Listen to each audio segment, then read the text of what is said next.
Hello sa inyong lahat and welcome dito sa Sarap Food Channel.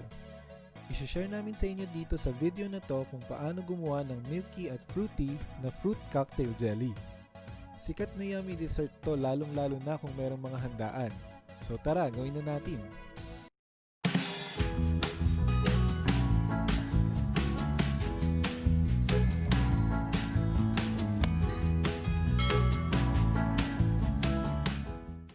Para sa mga ingredients, kailangan natin ng 2 packs white gulaman powder, 1 big can condensed milk, 1 big can evaporated milk, 1 pack all-purpose cream, 1 big can fruit cocktail, 1 cup white sugar, and 5 cups hot water. Para sa una nating step, i-mix natin sa cooking pot yung condensed, evap, cream, sugar at hot water. Mag-apply lang tayo ng low heat tapos haluin na natin to from time to time hanggang maging medyo malapot na yung mixture.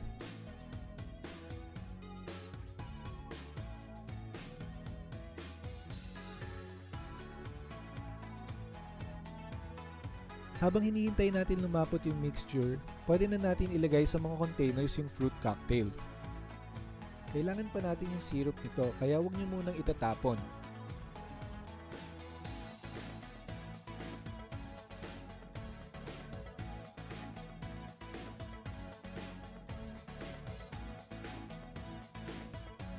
I-divide lang natin sila equally sa mga containers. Depende na sa inyo yan kung ilan yung gagamitin nyo.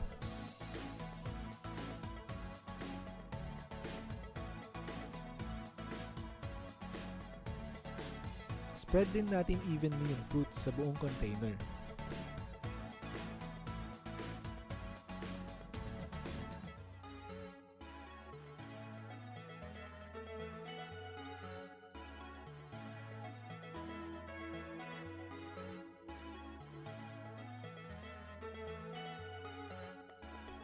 Ilagay natin sa isang bowl o isang mug yung syrup ng fruit cocktail. Dito natin ihahalo yung gulaman powder. Kung sa tingin nyo medyo malapot na yung niluluto natin na mixture, pwede nyo na ihalo yung gulaman powder.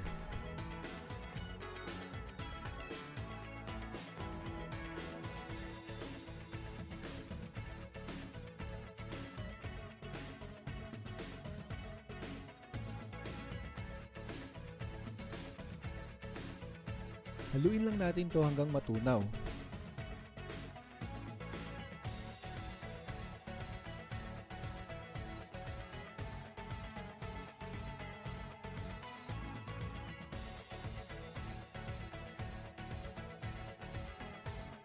Then isalin na natin to sa mixture.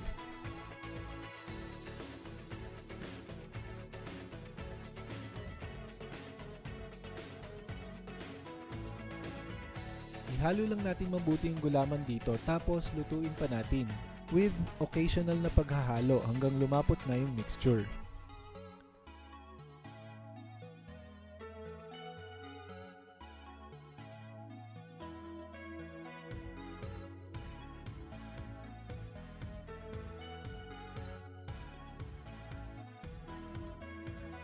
Ayan, pag malapot na yung mixture, pwede na natin tanggalin sa stove.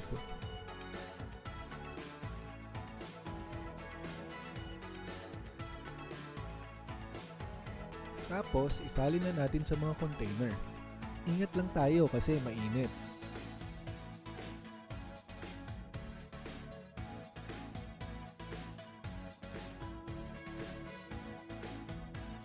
Equally lang natin ulit hahatiin to sa mga container natin.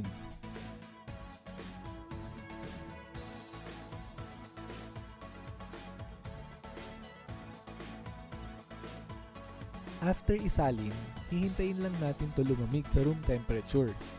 Then ilalagay na natin sila sa ref. Pwede nyo rin naman kainin na kung hindi nyo na matiis, pero promise mas masarap yan kung galing sa ref.